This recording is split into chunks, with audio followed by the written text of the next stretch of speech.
Alright, I wanted to make a quick video to explain some tips for removing the upper oil pan to do the gasket, among in general, just removing the front subframe. So first of all, you can see I do not have an engine support from the top.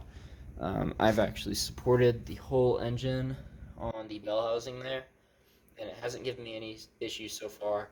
I've also heard of people trying to support it from the harmonic balancer in the front of the engine, but I think that seems like a more decent spot, although the weight is in that direction.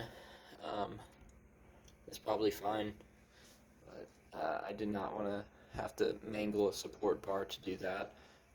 The other tip, as far as in general, it's very easy to get all the suspension removed. It's literally just a handful of bolts. You have one here on the spindle that goes into the upper control arm. I would not bother removing those because it's just easier to remove that single bolt.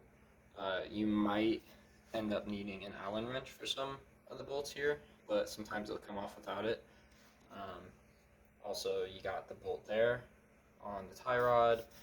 You want to remove this brake line bolt right there just to make it have more space, and then the bolt for the strut there, the two bolts, I mean, and then the whole, repeat that on the other side, and you got the whole suspension assembly removed. Well, except for that, you need to remove the two bolts for the sway bar too.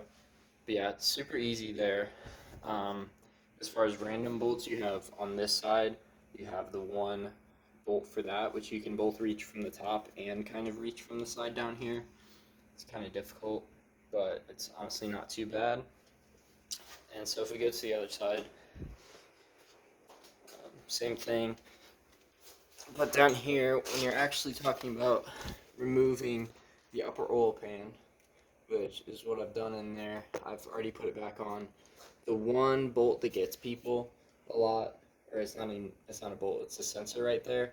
What I did is after I had removed all of the bolts to, start dropping the pan, there's a bit of slack in that. So it was enough that I could lower it and then get in some pliers to pull out that connector, and then I was able to easily completely remove it. So that's a tip there for that. Um, don't forget all the torque specs on there. You will break the bolts putting it back on. That's super common. So I do have a inch-pounds torque bar that I purchased. But otherwise, the whole job is super simple.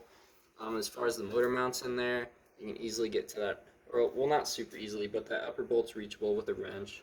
Um, and yeah, there's a few other things you could do while you're in here.